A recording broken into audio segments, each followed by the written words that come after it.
para ho ay medyo maliwanagan, lalo na yung mga tao rin na hindi masyadong aware doon sa kautusan ng Panginoon at hindi aware doon sa Sabbath. At napansin kasi natin, karamihan sa mga samahan ngayon na ang ipinangingilin ay linggo, ay binabanatan nila yung nangingilin ng Sabbath o yung ikapitong araw, yung Sabado.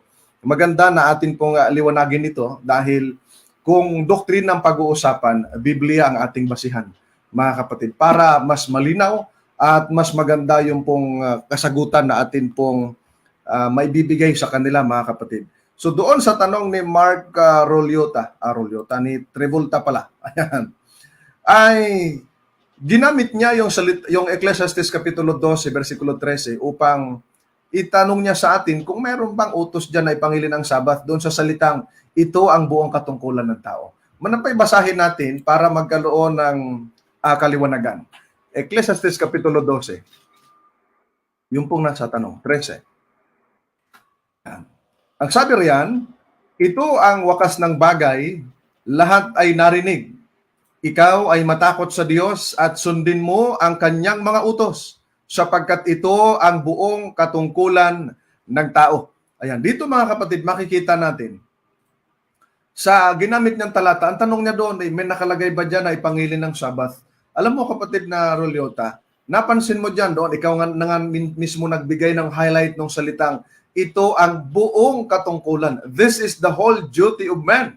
Ano po ang whole duty of man? Sundin ang kanyang mga utos. Yung bang pangingilin ng Sabbath ay kasama sa utos ng Diyos? Of course, kung ating babalikan ang 10 utos ng Diyos, mga kapatid, nasa Exodo 20, versikulo 8 hanggang 11, nakalagay doon, na ito ay pang-apat na utos na binigay ng Diyos. Alalahanin mo ang araw ng Sabbath upang ingatang banal, upang ipangilin.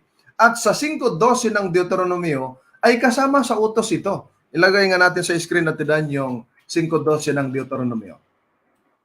Sabi riyan, iyong ipagdiwang ang araw ng Sabbath upang ipangilin, gaya ng iniuutos sa iyo ng Panginoon mong Diyos. Saan ba ito inutos? Yung nasa Exodo 20, versikulo 8 hanggang 11. So makita natin na dito'y maliwanag. Isa sa kasama sa utos, kapatid na Travolta, ay yung ipangilin ng araw ng Sabbath.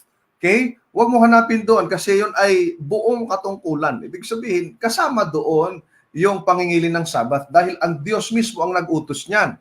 Maliban na lamang kung sinabi ng Diyos na linggo na o first day of the week na ang ipangilin. Wala naman tayo talagang mabasa sa Biblia o sa iba pang mga talata ng Biblia, mga kapatid, uutos ng Panginoon na nag-utos siya na linggo nang ipangilin. Alam nyo, ako'y dati rin Katoliko. Ako rin dating Sunday Keeper. At marami na akong tinanong ng mga ngaral ng Sunday Keeper, mga kapatid, o yung nangingilin ng linggo. Wala silang mabasa na may utos ang Diyos na ipangilin ang Sunday. Walang mabasa ang ganon. Wala rin niyang binanggit si Kristo patungkol diyan. Kundi ang nakalagay doon sa Biblia, ipangilin ang ikapitong araw na siyang Sabbath.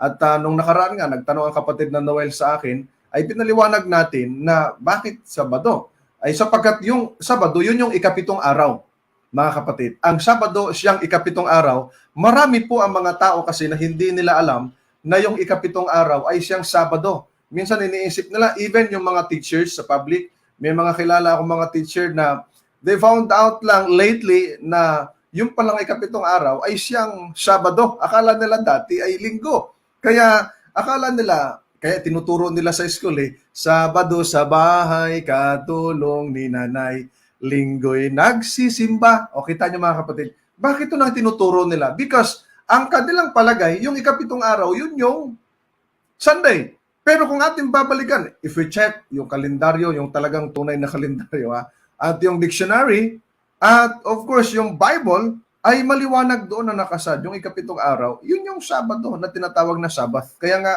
yung salitang Sabbath, araw ng pamamahinga, o araw ng kapahingahan, ay galing sa Hebrew word na Shabbath, sa Greek word na Sabbaton, o Sabato, sa Latin ay Sabbatom. Pagdating sa Espanyol o sa mga Spanish ay Sabado ang salin, mga kapatid. Sabado. Yun yung ikapitong araw, mga kapatid, na ipinangingilan. At Diyos ang nag-utos niyan. Ngayon, doon sa binigay na talata ni kapatid na na Travolta na ang sabi niya, baka ito'y palapalagay lang ng mga Seventh-day Adventist Church na ang pagpapangili ng Sabat ay buong katungkulan ng tao. Hindi yan pagpapalagay. Kasi kung ating babalikan yung utos ng Diyos, kasama yung pangili ng ikapitong araw ng Sabbath. Kaya nga, we're the Seventh-day Adventist, we kept the Sabbath day, the Seventh-day Sabbath, as holiday, sapagat ito talaga'y sinabi ng Biblia na banal. Ginawang banal at ang naggawa na banal nito, walang ibang ating Panginoong Diyos. Nung siya ang unang nagpahinga sa Genesis chapter 2, verses 1 to 3, na makita natin doon, it was God who first rest, mga kapatid. On that seventh day, ginawa niyang banal. Binasbasan niya, mga kapatid. Ngayon, doon sa binanggit niya, mga kapatid, na ang ayon niya kay Kristo, ang buong katungkulan ng tao ay ibigin ang Panginoon Diyos ng buong puso, ng buong kaluluwa at ng buong pag-iisip. At yun naman anyang ikalawa ay pag-ibig sa kapwa na gaya ng sarili. Manapay, balikan natin itong talatang ito. Basahin natin ang Mateo, Kapitulo 22, versikulo 36 hanggang 40. Ang sabi riyan, mga kapatid, ay ganito. May nagtanong sa ating Panginoon, Guro, alin baga ang dakilang utos sa kautusan? Verse 37. At sinabi sa kanya, ibigin mo ang Panginoon mong Diyos ng buong puso mo, at ng buong kaluluwa mo, at ng buong pag-iisip. Ayan, pag-iisip mo. Verse 38. Ito ang dakila at pangunang utos. Verse 39.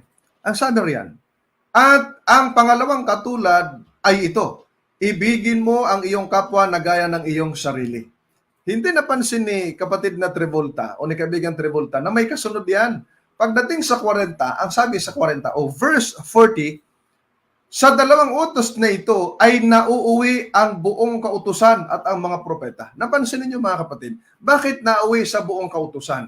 Alam niyo, doon sa pag-ibig sa Diyos at pag-ibig sa kapwa, madali lang naman yung balikan eh. Ano ba nakalagay sa 10 utos? Alam niyo yung 10 utos na hati yan sa dalawa. Paano nahati sa dalawa? Pag-ibig sa Diyos at pag-ibig sa kapwa. Ay madali lang. Ano po yung mga nakalagay doon na tungkol sa pag-ibig sa Diyos? Kung ating babalikan yung 10 utos, mga kapatid, ang unang utos ay huwag kang magkakaroon ng ibang Diyos sa harap ko. Exodo Kapitulo 20, versikulo 3. And then ang ikalawa, huwag kang gagawa ng anumang larawang inanyuan, huwag mong yuyukuran at huwag mong paglingkuran, sapagkat ako ang Diyos na mapanibughuin. Aking pinarurusahan ang inyong mga anak, no, mula sa 3 4 na salinlahi. Subalit, kanya pinarurusahan. Subalit, iniibig naman niya ang libo-libong umiibig sa kanya, tumutupad ng kanyang mga utos. And then, yung pangatlo, huwag, anong sabi roon? Verse 7, ang sabi roon, huwag babanggitin ang pangalan ng Panginoon Diyos sa walang kabuluhan. Hindi ba ito pang-ibig sa Diyos? At yung pang-apat, yung pang-apat, ay ang wika roon, mga kapatid, ipangilin mo, alalahanin mo ang araw ng Sabbath upang ingatang banal. Napansin niyo, mga kapatid, ang iniutos ng Diyos alalahanin, ingatang banal, ang alin po? Yung araw ng Sabbath. Kaya doon sa pag-ibig sa Diyos, kapatid, kasama doon yung pangingili ng Sabbath.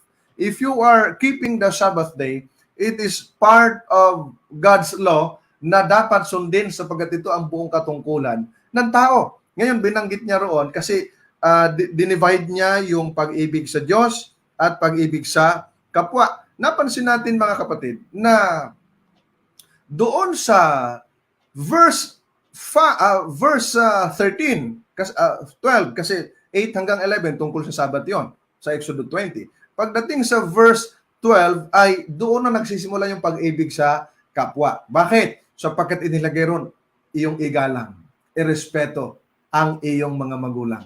Kita niyo, mga kapatid, ang iyong ama't ina at yung utos na may pangako. And then, binanggit din doon na huwag kang papatay, huwag kang magnanakaw, huwag kang mangangalunya, huwag kang magsasaksi ng kasinungalingan sa iyong kapwa, huwag kang mag-iimbot.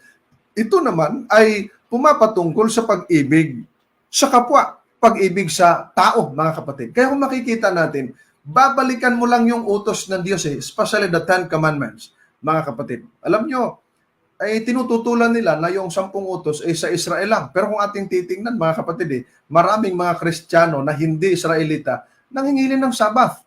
Bakit nila tututulan ito? Pagdating sa 10 utos, inaalis yung Sabbath, ginagawang siyam. At yung iba pa ngang samahan, pinalit yung linggo. Hindi yan ang gusto ng Diyos. Kaya nga, galit ang Diyos doon sa mga pinalitan yung kanyang kautusan eh. Mga kapatid, sino ba tayo? Who are we sa harapan ng Panginoon? Bakit natin papalitan yung pong utos ng Diyos? Ang ating trabaho, ang sabi doon sa Ecclesiastes 12:13, binasa natin kanina, ay sundin ang mga utos ng Diyos sapagkat ito ang buong katungkulan ng tao. Ano ang katungkulan ng tao? Balikan natin. Ang katungkulan ng tao ay sundin ang kanyang mga utos. Ang introduction pa nga ito ang wakas ng bagay. Lahat ay narinig. Ikaw ay matakot sa Diyos. Kita niyo mga kapatid, napakaganda nung binanggit doon sa talatang yon.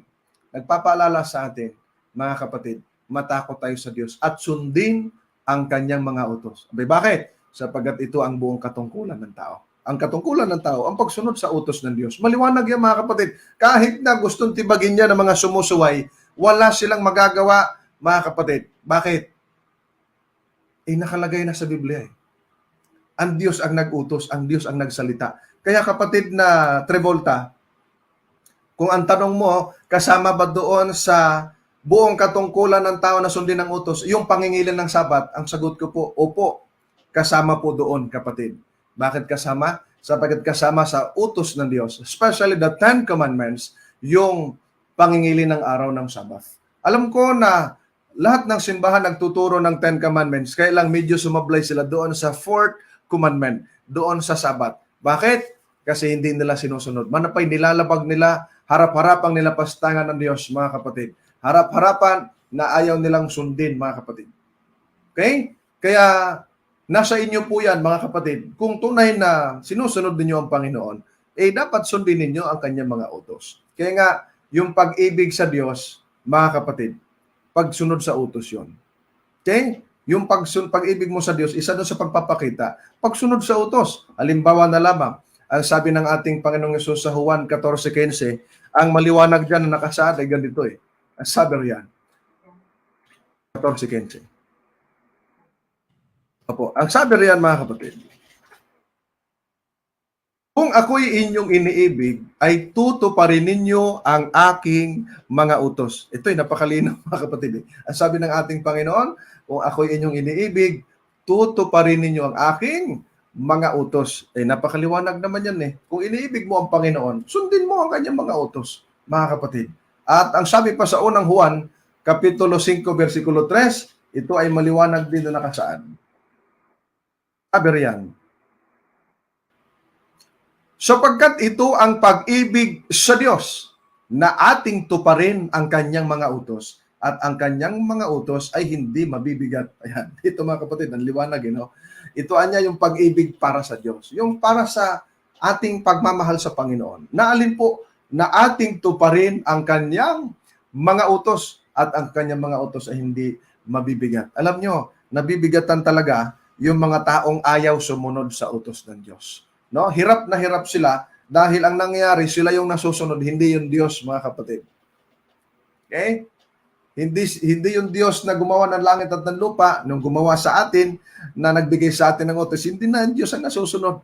Tao na ang nasusunod, mga kapatid. Yun ang nakakalungkot.